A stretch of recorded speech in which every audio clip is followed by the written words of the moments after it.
certeza que dizer que o melhor de Deus está por vir não é assim frase de impacto, não é assim declaração positivista, não, é uma certeza. Eu tomei uma posição com Deus e por isso eu sei que Ele está comigo.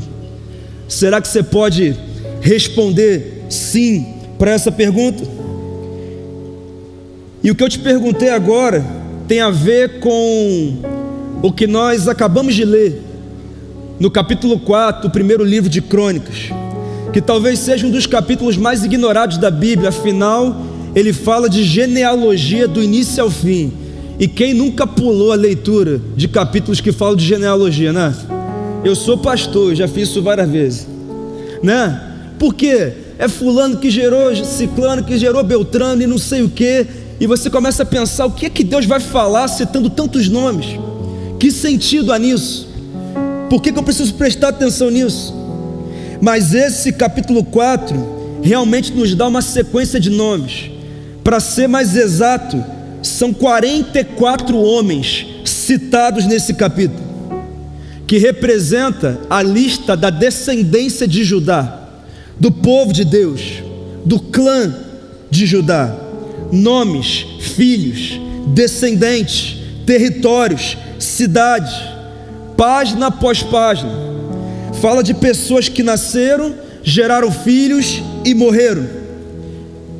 Se eu pudesse aqui talvez falar de forma mais simples desse capítulo, talvez eu pudesse dizer que ele poderia ter sido escrito assim: e veio mais um, e mais um, e mais um, e mais um, e mais um, e nomes foram sendo citados, e a maioria de nós nem se lembra dos nomes que são citados aqui.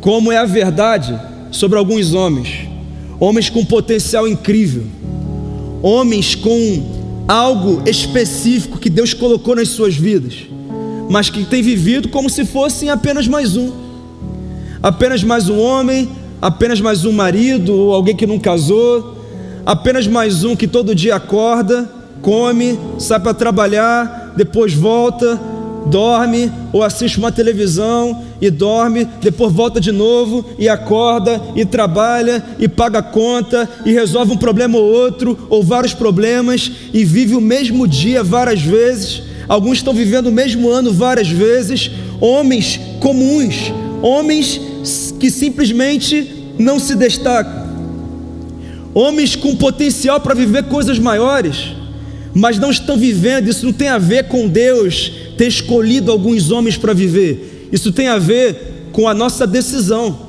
de ser apenas mais um homem dentre tantos. E aqui eu não estou falando que todo mundo tem que ser extraordinário.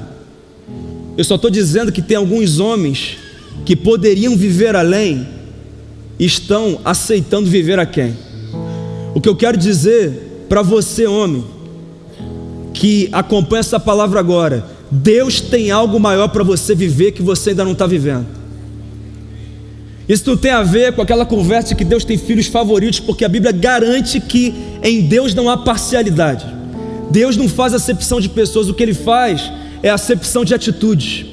Existem atitudes que te posicionam para viver as coisas maiores, e existem atitudes em que você depende apenas dos resultados do teu esforço.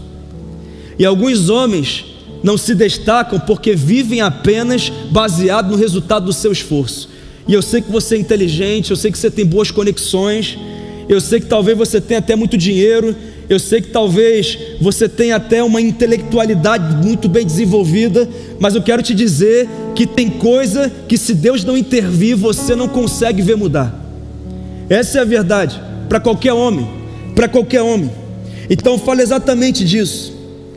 Mas preste atenção numa coisa: no meio desses 44 nomes que foram citados nesse capítulo, Deus interrompeu essa genealogia para destacar um homem que não aparece em mais nenhum momento da história bíblica. Aparece apenas nesses 2 versículos desse capítulo ignorado, e ele diz assim: Jabes foi o homem mais respeitado de sua família. Irmãos, isso aqui não é qualquer coisa. Isso não é apenas uma sentença isolada no meio de um capítulo, mas o que ele está dizendo é que no meio de uma geração inteira teve um homem que chamou a atenção de Deus. Um homem que chamou a atenção de Deus. E é interessante que o texto vai dizer que isso aconteceu por sorte, não foi porque ele recebeu uma herança, não foi porque ele herdou a empresa do pai, não foi porque ele nasceu numa nação, num país desenvolvido, em que todo mundo tem oportunidade, não foi porque o cenário político da nação que ele estava era um cenário favorável para o crescimento, para a prosperidade, para coisas maiores. Não tem nada a ver com isso. Na verdade, o que fez Jabes se destacar no meio de gerações foi a forma como ele decidiu se posicionar. Primeiro, diante da dor. Segundo, diante de Deus. E terceiro, diante do propósito que Deus tinha para ele. Sabe qual é a verdade? Homens comuns passam pela terra, mas homens posicionados deixam marcas nessa terra. A minha pergunta é: você vai ser daqueles que vai apenas passar por essa terra? Ou você vai ser alguém que vai deixar uma marca? Alguém que atraiu a atenção de Deus, alguém que marcou uma geração, alguém que algum contexto do mundo vai ser melhor só porque você fez parte desse contexto, alguém sobre quem as gerações vão dizer, eu não sei se vão ser vários, eu não sei se vai ser a geração do seu filho, do seu neto, mas vão dizer: olha aqui, havia lá em Vitória, lá em Serra, lá na Grande Vitória, lá no Espírito Santo, um homem chamado assim, e esse homem marcou a minha vida, porque ele foi um homem posicionado, foi um homem diferenciado. Sabe quem viveu isso? Jabes. Já tem mais de 3.000 anos que ele viveu, e nós estamos aqui falando desse homem, que é citado em apenas 2 versículos da Bíblia. A minha oração é para que Deus levante na minha vida, na sua vida, levante nesse lugar uma geração de homens que vão se destacar, homens que vão atrair a atenção de Deus, homens que não vão se corromper com essa bagunça, essa maluquice que está esse mundo, homens que vão ser instrumentos para a prosperidade de uma nação. Porque tem homem reclamando do que acontece em Brasília, mas deveria se envergonhar do que está acontecendo na casa dele, do que acontece nos negócios dele, nas conversas dele, nos pensamentos dele. E às vezes a gente diz que o problema do Brasil é Brasília, mas Brasília nunca foi bom, irmão. O problema do Brasil é uma geração de homens que não se posicionam. Mas quando o homem se posiciona, posso te dizer o que acontece? Uma nação inteira pode ser transformada. E eu creio na transformação da minha nação, irmão. Eu creio que um dia nós vamos viajar para fora do país e ninguém vai falar do Brasil só como país do samba, o país do futebol. Vamos falar como o país que venceu a corrupção, que prosperou, que avançou, que cresceu e é um celeiro de avivamento para as nações. Quantos creem nisso aqui, irmãos? Eu creio. Eu creio. Eu creio na minha nação. E eu quero apenas tirar alguns princípios e nós vamos orar. E vamos tomar algumas decisões aqui nessa noite. E a tua vida, a tua casa, a tua história nunca mais será a mesma. Primeiro princípio que eu tiro desse texto: homens posicionados não aceitam ser definidos pela dor. Vamos ver o verso 9. Olha o que está escrito: Jabes foi o homem mais respeitado de sua família. Sua mãe lhe deu o nome de Jabes, dizendo: com muitas dores o dei à luz. Meus irmãos, meus amigos, algumas pessoas olham para o final da história de Jabes, que diz que Deus concedeu o que ele pediu, que ele foi um homem de destaque, um homem próspero, e talvez digam: mas nasceu numa nação que permitia isso. Não nasceu não, irmão. Mas ele recebeu uma herança do pai, da mãe, ele já começou com dinheiro, com uma empresa. Não foi isso não. Ele estudou nas melhores escolas de Judá, e é por isso que ele prosperou. Não foi isso não, irmão. Porque ele assim tinha boas conexões, fazia um bom network, e é por isso que as coisas aconteceram na vida dele. Não foi isso não. Sabe qual a realidade de Jabes? A mãe dele deu um nome a ele, e sabe qual é o nome dele? Dor. Quando ela deu o nome de Jabes, ela disse assim: quando eu lembro de você, eu sinto dor. Você me lembra sofrimento, filho. Você me lembra aflição. em dores eu gerei você. E eu queria que você entendesse o que significa dar um nome. No Antigo Testamento do povo de Israel, não era apenas o que nós fazemos hoje muitas vezes. Eu acho que esse nome é bonito, eu vou dar esse nome. Ou eu faço aqui um sorteio nos nomes que apareceram, eu vou dar esse nome. Não, porque esse aqui é o meu nome, era o nome do meu pai, e agora eu vou dar esse nome para o meu filho. Não, e eu também não estou dizendo que é errado você fazer isso. Eu estou dizendo que naquela época, dar um nome era muito mais do que apenas algo sonoro, audível. Mas o nome representava identidade, representava memória, representava destino. Quando um pai e uma mãe davam um nome a um filho, o que estavam dizendo é: a tua identidade é essa, o teu destino é esse. É isso. E quando a mãe de Jabes decidiu dar um nome a ele, ela o chamou de dor. O texto vai dizer assim: com muitas dores o dei à luz. Imagina a tua mãe dizer que o teu nome é sofrimento, aflição, dor. Meu Deus, talvez toda vez que chamavam o nome dele, a dor era lembrada e ele pensava: eu sou dor, eu represento aflição, sofrimento. Assim foi com a minha mãe, assim será comigo. E se eu gerar alguém, assim será sobre essa descendência. A herança que Jabes recebeu da sua mãe foi uma herança de dor, foi um destino de dor.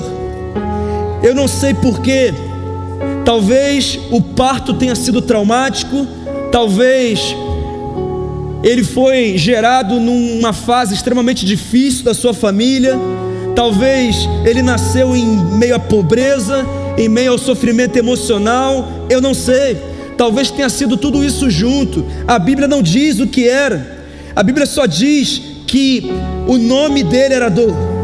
E eu quero te dizer uma coisa: muitos homens recebem, enfrentam e vivem dores.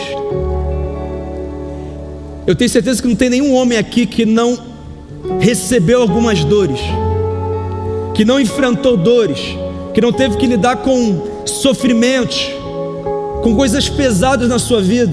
Eu não conheço todos os detalhes da sua história, a maioria aqui eu não conheço nenhum detalhe. Mas se você está nessa terra, então é certo, você enfrentará dores, muitos. Mas o problema não é enfrentar dores, o problema é que alguns homens estão vivendo hoje como prisioneiros dessas dores. Essas dores se tornaram a sua identidade. Essas dores determinam o marido que esse homem é, ou o marido que ele não quer ser. Essas dores determinam o pai que ele é, o profissional que ele é, o servo de Deus que ele é, o empresário que ele é, o cidadão da nação que ele é. Essas dores, ele nem sabe disso, mas ele se tornou prisioneiro. Ele nem sabe que aquilo que marcou ele na infância, ou na adolescência, ou em algum outro momento da vida, hoje influenciam a forma como ele vive, como ele se relaciona, como ele age, como ele toma decisões, como ele pensa. Muitos vivem assim. Mas Jabes decidiu não permitir que a dor definisse a identidade e o destino dele. Ele decidiu fazer uma oração de quebra de um ciclo de dor e de início de um ciclo de bênção, de favor e de prosperidade. E eu quero dizer que você que veio aqui prisioneiro diante de um ciclo de dor, se você quiser nessa noite, você vai sair daqui encerrando esse ciclo e começando um ciclo de crescimento, de paz, de prosperidade, de bênção e de favor do Senhor da sua vida. Eu creio nisso. Foi o que aconteceu com Jabes. O problema não é sentir dor, o problema é transformar a dor em identidade. E essa é exatamente a diferença entre os homens que prosperam e os homens que permanecem com uma vida de escassez.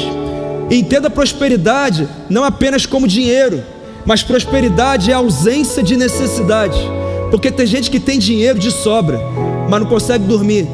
Tem dinheiro de sobra, mas está no terceiro casamento. Tem dinheiro de sobra, mas não consegue parar numa empresa, mas não consegue ter sucesso no ministério. Tem dinheiro de sobra, mas está tomando ansiolítico para conseguir passar o seu dia. É uma verdade. Prosperidade é ausência de necessidade. Eu sou pleno em cada área da minha vida. Essa é a verdadeira prosperidade. Mas alguns homens carregam algumas dores.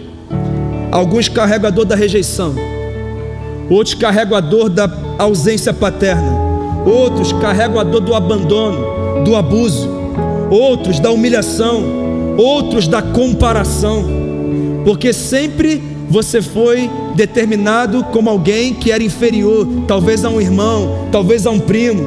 Talvez hoje a tua competição é conseguir ser que nem teu pai era, e você não consegue ser. Uma comparação que vai te aprisionando. Outros foram traídos, outros carregam culpas de erros que cometeram em suas vidas, talvez em suas famílias, em suas carreiras, em seus ministérios, eu não sei. Outros vivem uma ansiedade silenciosa, outros carregam a dor da pressão de sustentar tudo sozinho, ou pelo menos tentar. E talvez essa seja uma das maiores tragédias da vida de um homem. Por quê? Porque alguns homens aprenderam a funcionar, mas nunca aprenderam a ser curados. Você está funcionando, mas você está funcionando com limitação.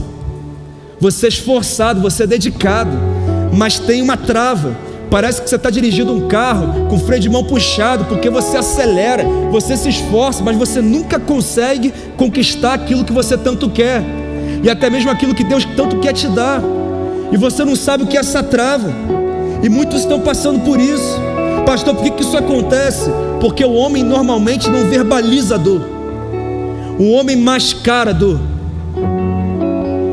porque você cresceu numa realidade que homem não chora, que homem não fala de fragilidade, que homem ele tem que saber resolver todos os problemas, que homem não vive um momento em que ele não sabe o que fazer, em que ele precisa de ajuda, porque você sempre resolveu tudo, porque você é o cara que sempre teve resposta, ou sempre teve que ter resposta. Então você vive ali essa realidade de que sou eu, mas por dentro você está ruindo.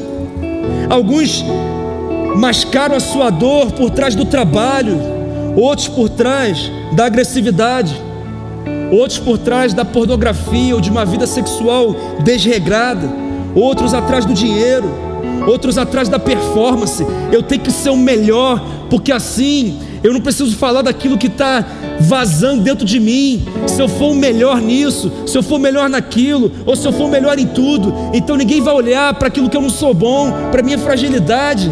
Muitos estão vivendo assim, essa é a realidade. Outros escondem atrás da frieza, outros atrás do silêncio. Sabe qual é a verdade, irmãos?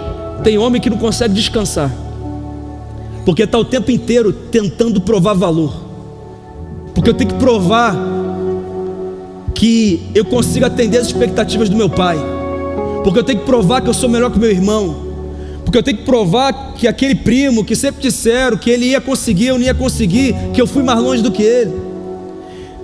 Teve um dia que uma esposa falou aqui na igreja assim: meu marido, eu tenho que assistir todos os jogos de futebol dele. Mas por quê?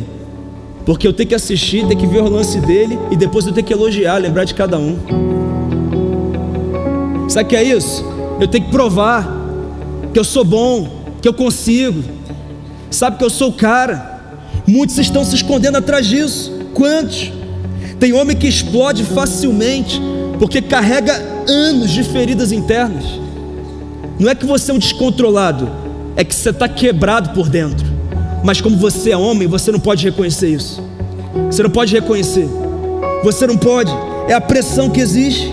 Homens que não conseguem amar porque nunca se sentiram amados. Homens que se tornaram emocionalmente ausentes porque a vida inteira lidaram com ausência paterna. Homens destruindo o casamento porque dentro de si existem guerras internas que nunca tratou. Sabe qual é a verdade, irmãos? Feridas emocionais não tratadas quase sempre se tornam comportamentos destrutivos. Quase sempre. Comportamentos que estão vazando a tua vida. Você é um cara bom, você é um cara com potencial. Em algumas áreas você até vai bem, mas tem uma área que você não rompe. E essa dor que você não consegue tratar acaba virando um vício, acaba virando orgulho, acaba virando um descontrole emocional, um isolamento. alguns se tornam muito impulsivos, alguns vão se auto-sabotando, ou seja, é você que sabota a tua própria vida, dizendo não para oportunidades, fugindo de certos ambientes, se afastando de certas possibilidades, porque você não quer ter que lidar com aquilo que vai expor a tua dor, e isso vai prejudicando a sua vida. Você quer um exemplo? Absalão, filho do rei Davi, não era filho de qualquer um não, um cara inteligente, um cara com aptidões impressionantes para liderança, mas um dia ele soube do estupro da irmã dele, por parte do meio-irmão dela, e quando ele soube do estupro, ele ficou revoltado, ele queria matar Amnon. Então ele foi até o pai, e o pai tratou de uma forma passiva, e aquilo foi gerando uma revolta nele, e ele ficou 2 anos em silêncio. Sabe aquela pessoa que tem dentro de si uma mágoa? Ele ficou 2 anos cultivando aquela mágoa, até que um dia, ao invés dele tratar a mágoa, ele começou a se rebelar contra o pai. E ele começa aqui e ali, e ele vai para a porta do palácio, para a porta da cidade, dizendo: aqui meu pai não veio ouvir você, né? O rei não tem tempo para você, mas eu estou ouvindo. Ele começa a minar, e os adeptos dele vão crescendo, até que um dia ele realiza uma revolta e toma a cidade de Jerusalém, e entra em guerra contra o pai. É claro que o exército dele está perdendo, e o pai fala: por favor, poupa a vida do meu filho. Mas havia um outro desleal no meio do exército do pai, o comandante. Quando Absalão deu mole, eles atacaram Absalão, e Absalão morreu. Sabe por que ele morreu? Porque Deus queria que ele morresse? Não, irmão. Porque quando você cultiva raiz de amargura dentro de você, aquilo te consome de tal forma que você começa a agir de forma errada, e daqui a pouco você vai colher, porque a gente só colhe aquilo que a gente planta, irmão. Só Deus colhe onde não plantou, é o que a Bíblia diz. O que a gente planta, a gente colhe. É assim, e você vai semeando deslealdade, mentira, fofoca, isolamento e tantas outras coisas. Uma hora a conta chega. Quem está entendendo aqui, irmão? Com Absalão foi assim, a conta chegou, a coisa apertou. Mas Jabes foi diferente, irmão. Minha mãe me chamou de dor, mas eu não aceito essa identidade nem esse destino para mim. Então ele ora ao Senhor e diz: Senhor, eu sei que eu recebi uma herança de dor, mas eu rejeito essa herança. Eu te peço, me abençoa, e me abençoa muito, aumenta as minhas terras. E a Bíblia diz que o Senhor concedeu o que ele pediu. Deixa eu te perguntar, quais são as heranças que você está aceitando que estão prejudicando a tua vida? Quais são as dores que você passou que ainda influenciam a tua vida? Pastor, não quero nem tocar nisso. Você tem que aprender a tocar, porque enquanto você não tocar, você não será curado. Enquanto você não pedir ajuda, você não será curado. Ainda bem que você está num ambiente de cura, você não está num ambiente de acusação. O Deus que cura está nesse lugar. E eu oro para que cada homem que precisa saia dessa noite curado, com freio de mãos abaixado, que vai sair daqui, irmão, para decolar para as coisas maiores que o Senhor tem para você. Mas tem que acontecer um reconhecimento. Você quer um outro exemplo? José. Deus chega para ele e fala: José, você vai liderar, você vai ser um grande governante, inclusive sobre os seus irmãos, que eram 11, sobre o seu pai e sua mãe. Quando os irmãos sabem disso, ficam tão incomodados que os irmãos decidem matá-lo. Mas tinha um irmão melhorzinho que falou: vamos matar não, vamos só vender como escravo. Maravilhoso também esse irmão. E aí eles vendem José como escravo para os ismaelitas. Então ele começa a trabalhar lá no Egito como escravo. Ele se destaca, vai para a casa de Potifar, comandante da guarda de Faraó. Ele se destaca e agora ele manda na casa de Potifar. Agora a mulher de Potifar está interessada em José, mas José era homem de Deus, e homem de Deus não cede à tentação. Quando a mulher chegou em cima dele todo dia, um dia ela deu folga, falou: não vem ninguém trabalhar, só José tem expediente. Chegou já sem roupa na frente dele. Irmão, sabe o que José fez? Correu, irmão, porque tem tentação que é melhor correr. Sabe que ele correu? Porque ele podia ter pensado assim: tá vendo? Eu faço tudo certo e olha como é que eu estou como escravo, pelo menos eu vou ter um prêmio de consolação aqui. Mas, irmão, Deus não tem prêmio de consolação para você não, Ele tem promessas para cumprir na tua vida. Sabe qual é o problema? Tem alguns homens aceitando prêmio de consolação, enquanto Deus tem promessas grandiosas para a vida de cada um. Então ele corre. A mulher inventa que ele que deu em cima dela. Aí Potifar manda prender. Agora ele é injustiçado, está preso. Na prisão, irmão, você acha que ele fica reclamando: ai, Deus falou que ia me abençoar, e agora olha o que minha família fez, olha o que Potifar fez. Ó vida, ó céus, ó azar. Ai meu Deus, ninguém me ama, ninguém me quer. Não, irmão, José falou assim: pô, essa prisão tá suja, né? Pega a vassoura aí, começa a limpar a prisão. Sabe o que ele faz? Ele é promovido a chefe dos carcereiros da prisão. Aí tinha dois, o copeiro e o padeiro do rei foram presos.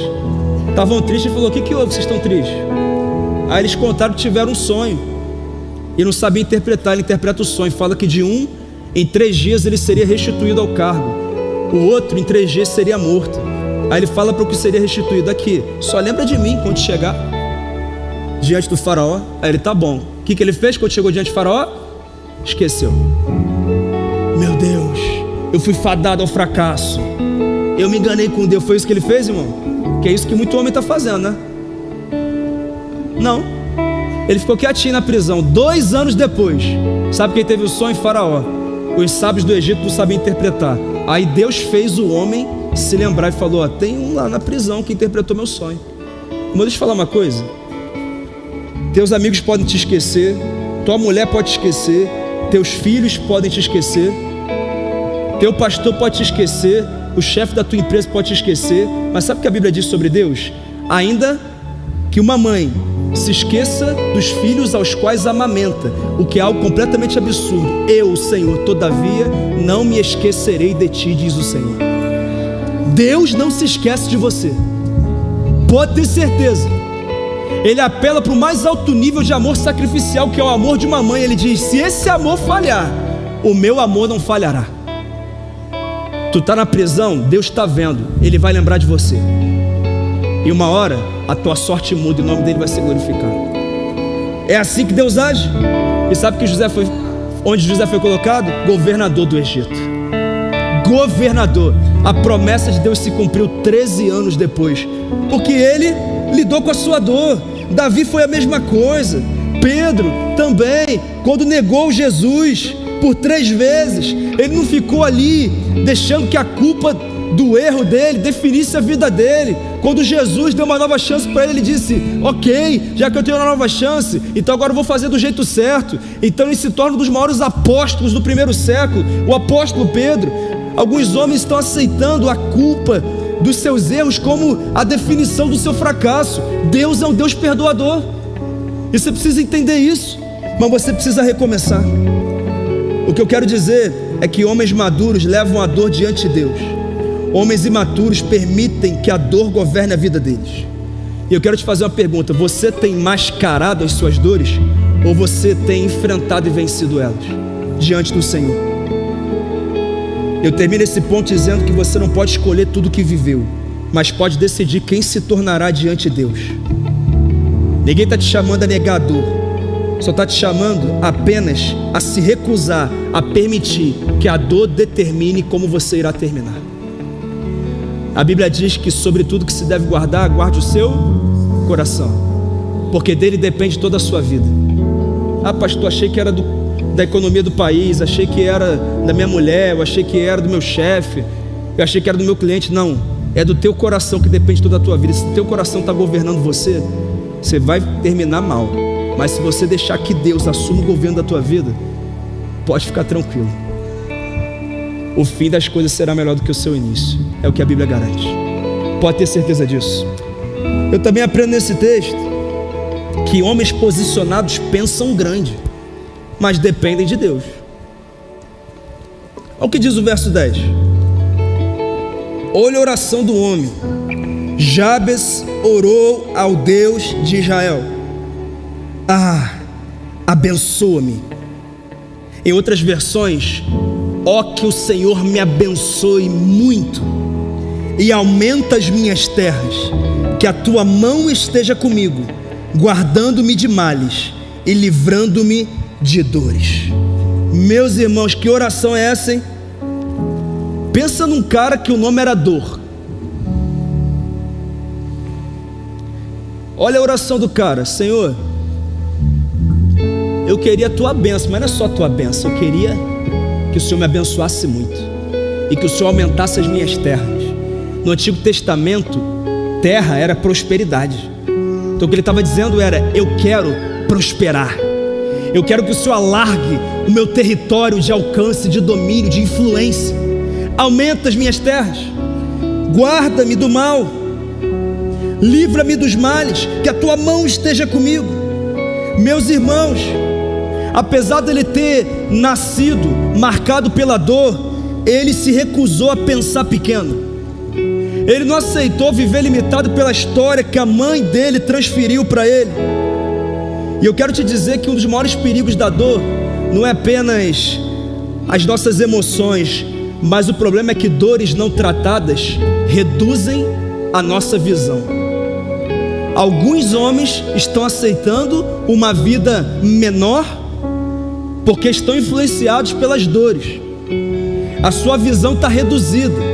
Você está aceitando que a tua vida sentimental vai ser essa bagunça mesmo, que a tua carreira vai ser essa coisa sem brilho mesmo, que a tua empresa nunca vai mudar de patamar mesmo, que o teu ministério nunca vai frutificar de forma exponencial mesmo, que você sempre vai ser alguém que vai perder para as emoções, alguém que tem problema com dinheiro, alguém que vai viver a mesma coisa que a tua família viveu. Ninguém tem nível superior, você também não vai ter, sabe? Ninguém sabia falar um outro idioma, você também não vai falar. Ninguém da tua família foi para uma outra nação, você também não vai, sabe? Você vai carregando e a tua visão vai sendo limitada. Ah, queridos, homens feridos normalmente começam a pensar pequeno, sonham pequeno, vivem pequeno, esperam um pouco da vida, esperam um pouco de si mesmos e principalmente esperam um pouco de Deus. Tem homem me ouvindo aqui agora ou ouvindo online que tem um potencial incrível, mas está aceitando uma merreca de emprego, uma merreca de salário. Tua vida sentimental, você que não casou, qualquer mulher você aceita, porque você está aceitando migalhas, uma merreca de ministério, e Deus tem coisa exponencial para você, e você está ali aceitando. Eu falo que para quem não é casado, merreca de mulher, porque se você casou, agora tu dá teu jeito, irmão. Entendeu? Você dá teu jeito, tua mulher vai ser a melhor mulher do mundo, porque vai ter o melhor homem do mundo do lado dela. Ela vai evoluir ao teu lado, é isso. Agora quem não casou, escolhe aquela que você deveria escolher.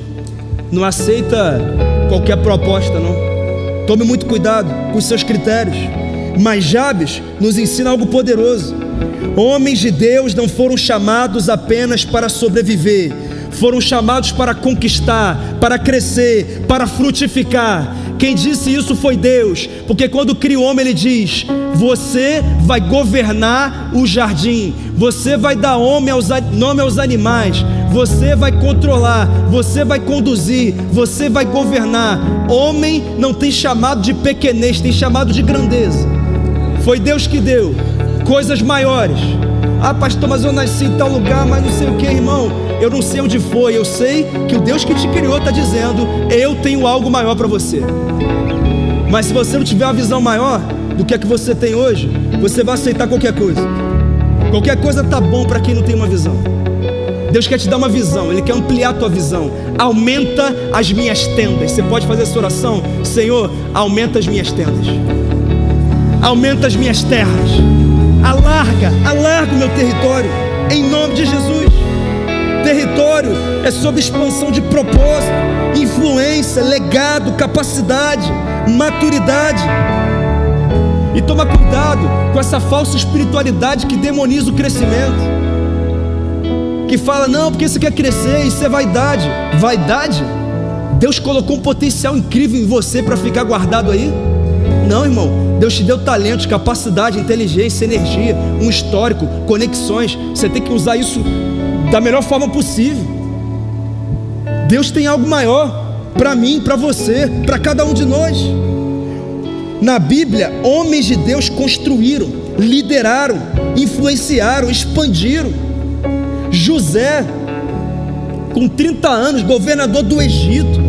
Neemias chega para o rei e fala que preciso reconstruir os muros de Jerusalém. Ele volta, Neemias sozinho chama o povo e fala: vamos levantar esses muros. Em 52 dias os muros são levantados. Neemias, Davi, todo mundo. Davi era um garoto, um moleque. Sabe o que ele fazia? Pastoreava as ovelhas do pai dele.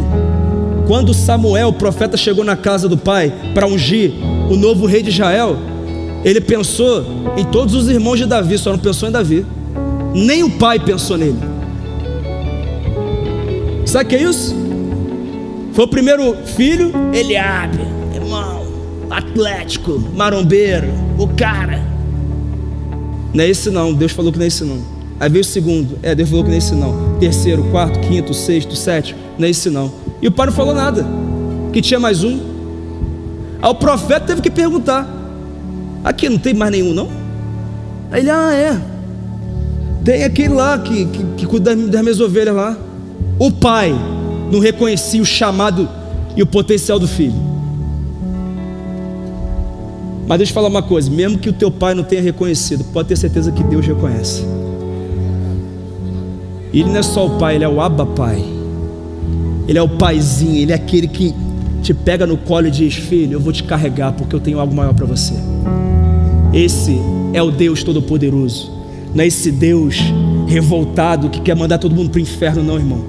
É um Deus amoroso que quer que a gente ressignifique as nossas dores. Aí ele fala: tem lá. Aí vem Davi. Aí Deus fala: é isso aí, porque o homem vê a aparência, mas eu vejo o coração. Unge. Mas Davi já foi para o trono? Não, irmão, voltou para as ovelhas. Pastor, recebi a palavra de Deus e tal, não sei o que, já tenho 5 anos e nada acontece. Deus não falou que ia ser naquela hora? Só tem que continuar sendo excelente no que você tem. Davi foi levado para tocar a harpa para o rei. Depois o pai fala para Davi: ô Davi, aqui, teus irmãos estão lá na batalha, leva uns pães e uns bolos, uns queijos, né? Devia ser mineiro. Leva lá os queijos. E ele vai lá, quando ele chega no campo de batalha, ele vê o exército inteiro recuado. Ele fala: o que houve aí? É que tem aquele homem ali, Golias. O que tem esse homem? Ele é um filisteu. Ele disse: para atacar o exército filisteu vai ter que passar por ele primeiro. E sabe o que está acontecendo? O texto diz que os homens não estavam com medo, eles estavam apavorados. O pavor é um medo que paralisa. O texto conta que eles tremiam. Sabe quando está nervoso assim, sabe? Tremiam, só de ver Golias. Aí Davi, o que nem o pai lembrava, o molequinho falou: mas aí, vai ganhar o quê? Quem matar esse cara aí? Tem gente que só olha para a crise, tem gente que olha para a oportunidade por trás da crise. Tem que decidir quem você vai ser. Tem que decidir. Aí falou: vai casar com a filha do rei, vai morar no palácio, vai ter os impostos pagos, ou seja, não paga mais IPVA, IPTU, ICMS, esses demônios todos que tem, irmão. Vai pagar mais nada disso. Tá tudo certo, tá tudo tranquilo. Tranquilo, Davi. Aí ele falou: o quê? É agora mesmo. Ô Golias, vou acabar contigo. Valeu. Aí o irmão dele falou assim para ele assim: Eliabe, ô Davi, tá fazendo o quê? Volta lá para as ovelhas do papai. Irmão, você fica ouvindo invejoso e acaba não derrotando o gigante que você tem para derrotar. Invejoso. Tá falando mal de mim, irmão? Que fale, meu irmão. Você fazendo ou não fazendo vão falar. É melhor que fale com você fazendo do que você não fazendo, sim ou não? Não é verdade? É isso. É melhor fazer. Aí depois veio o rei: não, coloca minha armadura aqui, você é só um garoto. Primeiro ele fala: você é só um garoto. Falou: rei, você não sabe não, você está muito ocupado com as coisas aí, mas aqui, eu já matei um urso e um leão. Você não sabia disso não. Irmão, tem gente que não reconhece o teu potencial porque não sabe da tua história. Mas sabe quem sempre sabe da tua história? É Deus, irmão. E sabe também que não pode esquecer da sua história? É você. Você já matou urso, já matou leão, e você está deixando aquele que diz que você não consegue determinar se você vai conseguir ou não.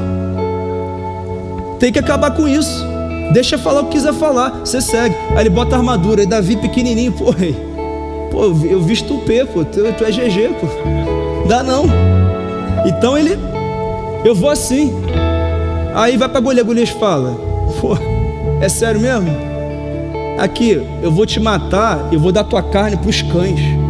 Aí Davi fala assim: ô Golias, você só não entendeu uma coisa. Você não afrontou a mim, você afrontou meu Deus. E eu acho que você não sabe, mas meu Deus é o Deus dos exércitos, ele nunca perdeu uma batalha. Então você vem aqui contra mim com lança e espada, mas eu vou contra você em nome do Senhor dos Exércitos. Ao invés dele ir para o combate corpo a corpo, quando o Golias está vindo, ele fala: aqui, treino isso direto, mano.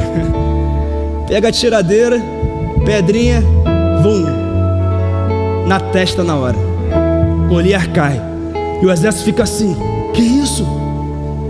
Caiu. Sabe o que Davi faz? Não vai comemorar não. Ele vai até Golias, pega a espada de Golias. E sabe o que ele faz? Corta o quê? A cabeça. Sabe que algumas coisas sempre voltam para a sua vida porque você não cortou a cabeça. Você deu a pedrada, mas você continua ali. Não, já deu uma assustada. Irmão, tem coisa que tem que cortar a cabeça. Cortar a cabeça, acabar de uma vez por todas. Cortou. Aí já era, né? Aí o povo começa a dizer: não era só Deus que reconhecia agora. Saul matou milhares, Davi matou dezenas de milhares. O povo começa a dizer: ele tem que ser rei. E você sabe o resto da história. Irmão, eu te pergunto: o que é que você tem pedido? Você tem pensado grande? Você tem sonhado grande? Você tem feito isso? Ou você está aceitando uma coisinha pequena? Nessa viagem para a Coreia, Deus mexeu comigo, irmãos. Eu entrei na segunda maior igreja do mundo, com 920 mil membros. Só perde para a primeira, que dei 2 milhões de membros na Nigéria. E eu entrei, eu estou ouvindo a história, eu estou ali, eu falei: meu Deus do céu, por que isso não aconteceu no Brasil? Aí de repente, irmão, eu vou pro primeiro banco e eu me ajoelho e falo assim: Deus, se o Senhor estava esperando só um homem se posicionar para o Senhor fazer isso no Brasil, eis-me aqui.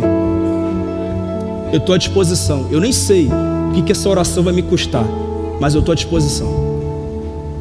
Nossa, pastor, que vaidade e presunção. Não, irmão. Eu sei o tamanho do meu Deus. E eu também sei a dor que Ele tem por ver o que o Brasil passa. E se Ele precisar de um homem para isso, eu estou à disposição. Eu acho que tem mais alguns aqui também, não tem? É assim. É o que a gente tem que entender. É a mentalidade que a gente precisa ter. Pensar grande. Mas o problema não é pensar grande. O problema é querer crescer sem Deus. Alguns homens querem crescimento, mas não querem a presença. Querem resultado, mas não querem o caráter. Querem crescimento financeiro, mas não querem crescimento espiritual. Querem conquistar até mesmo aquilo que Deus nem prometeu dar. Como assim, pastor? Entre o orgulho e a mentalidade de grandeza existe uma linha tênue. Também tem gente querendo coisa que nem é para si. No Salmo 131, Davi diz: Senhor, meu coração não é orgulhoso e os meus olhos não são arrogantes. Não me envolvo com coisas grandiosas, nem maravilhosas demais para mim. Nós também temos que ter noção daquilo que de fato Deus tem pra gente. É ir além, mas além na direção do que Deus tem para cada um de nós. Quem entendeu aqui, irmãos? Então não é vaidade, é entender o que Deus colocou na nossa vida. Então não basta querer crescer, nós temos que querer crescer naquilo que Deus quer que nós cresçamos. Por exemplo, tem homem que você pergunta: a vida de oração como é que está? Não ora. Leitura da Bíblia, não lê. Vai à célula, não vai. Já está liderando uma célula, não lidero, porque eu estou enrolado na vida, tem um monte de coisa para fazer. Irmão, você está dizendo que os outros que lideram então não tem nada para fazer, né? Estava com um empresário, agora mais cedo ali. Empresário, grande empresário. Multiplicou a célula uma vez, agora a célula dele está com 34 pessoas, vai batizar 10 sábado agora. Eu falei: ficou ruim para os outros, cara. Porque você poderia dizer assim: pô, eu não dá não, estou muito enrolado, muita coisa, empresa crescendo, não sei o que. Você vai falar o que agora? A nossa vida é sobre prioridade. O que é uma prioridade para você, você faz. Se você quiser Deus, você prioriza Deus. Mas se você não quiser, é uma outra coisa. Quantos? Você pergunta: vem cá, você quer Deus abençoando? Quero. Já se batizou? Ah não, depois eu vejo isso. Irmão, Deus não vai colocar a mão sobre quem não se coloca debaixo da mão dele. E se colocar debaixo da mão dele não é uma oração. Se colocar debaixo da mão dele é um posicionamento. Eu quero viver uma nova vida com Deus. Não tem como ser diferente. É claro que não tem como ser. E nós precisamos falar sobre isso. Jabes tinha visão grande, mas mantinha os joelhos dobrados. Ou seja, não é ambição carnal, é um propósito, é uma consciência espiritual. Ele não estava alimentando o ego, ele queria glorificar a Deus. Entenda uma coisa: o maior patrimônio de um homem não é dinheiro, posição ou influência. O maior patrimônio de um homem é ter a mão de Deus sobre a sua vida. Esse é o patrimônio que eu quero ter. E eu te pergunto, você pode dizer que tem a mão de Deus sobre a sua vida? É uma pergunta. É por isso que Jabes não pediu apenas território, ele pediu bênção. Bênção, porque ele entendeu que se Deus não estiver com as mãos estendidas, uma hora o crescimento cessa, uma hora as coisas saem do nosso controle, e nós precisamos entender isso. Você quer apenas crescer ou você quer crescer debaixo da mão de Deus?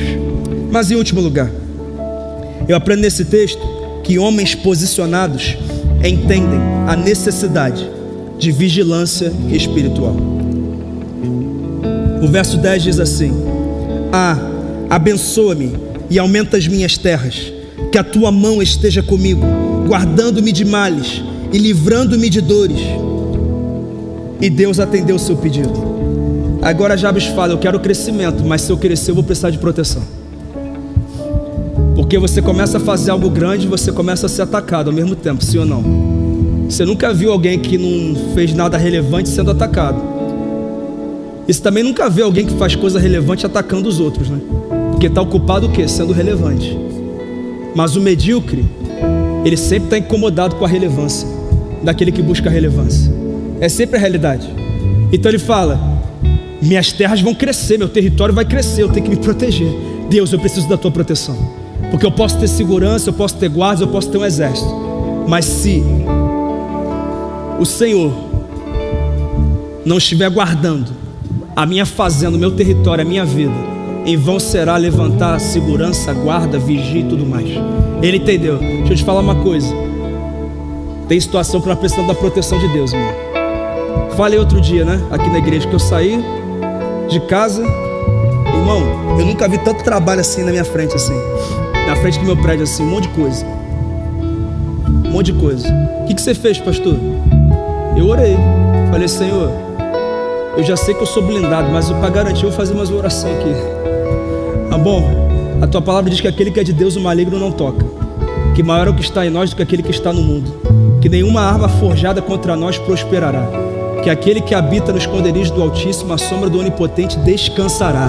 Eu me apoio nessas palavras agora. A minha vida, a minha família, a minha casa, o meu ministério, a minha igreja estão blindados pelo Senhor, em nome de Jesus. E seguir para a minha vida. Você tem paz, que você tem certeza. Agora, se você não está andando com Deus, essa oração você não pode fazer. Se eu tivesse desalinhado ali, eu não podia fazer essa oração, eu tinha que me arrepender primeiro, né? E falar: Deus, aqui, eu estou errado nas coisas aqui. Deixa eu acertar as contas contigo, mas agora eu quero a tua mão sobre a minha vida. E arrependimento é mudança, né? Ou seja, é mudança de personalidade inteira, mudança de mentalidade. Agora eu não quero mais isso para mim. Então eu mudei. Então eu posso contar com a tua mão. Eu poderia ter feito isso. A Bíblia diz em 1 Pedro 5,8: sede sóbrios e vigilantes. O diabo, o adversário de vocês, anda em derredor como um leão que ruge, procurando alguém para devorar. Você pode ser crente, pode abrir cela, pode ir para o monte, pode passar 40 dias de jejum e oração, o diabo vai continuar rodeando. Só que enquanto você não dá brecha, ele não consegue o quê? Entrar. Então você está ali, mas ele está esperando uma oportunidade o tempo inteiro. Ataques contra a mente, contra o casamento, contra os filhos, contra a tua santidade, contra a tua identidade, contra a tua fé. Quantos que viveram isso? Davi sofreu tentação e caiu. Salomão, Sansão e tantos outros. Por quê? Porque toda grande queda começa na pequena distração, na pequena concessão. Você começa a achar que orar é religiosidade, que ir para a igreja é religiosidade, que batizar é religiosidade, que não sei o que e tal, e não sei o que lá. E você começa a fazer concessões, e daqui a pouco o que era pequeno vai crescendo e vira uma brecha. E o leão que estava ao derredor, ele encontra a brecha e consegue tragar a sua vida, a tua fé, a tua alegria. É o que a Bíblia está dizendo. Tome muito cuidado. Muito cuidado. Então talvez uma das orações importantes para nós fazermos hoje é: Senhor, que a tua mão seja comigo e que o Senhor me livre dos males, me guarde do mal, mas que você também se guarde do mal, que você fuja da aparência do mal. Se a tua mão direita te faz pecar, então corta e lança fora, porque é melhor você ir para o céu sem uma das mãos do que ir para o inferno com a mão inteira, ou com o corpo inteiro. Nós precisamos disso. Essa é a oração. Ou seja, no fim, o que impede um homem de ser o que foi criado para ser, o que destrói o homem, não é a falta de potencial, mas é a falta de posicionamento diante de Deus. Hoje, nessa noite, Deus não está procurando homens perfeitos, porque eu não sou e ninguém aqui é. Deus está procurando aqui homens posicionados. E os homens que se posicionarem, Ele vai colocar a mão sobre eles. E se prepare, as estações vão começar a mudar, os cenários serão alterados, e as pessoas vão dizer: a mão do Senhor está sobre a vida dele. Eu quero andar perto dele, porque tem algo sobre a vida dele que eu não tenho. Eu preciso disso.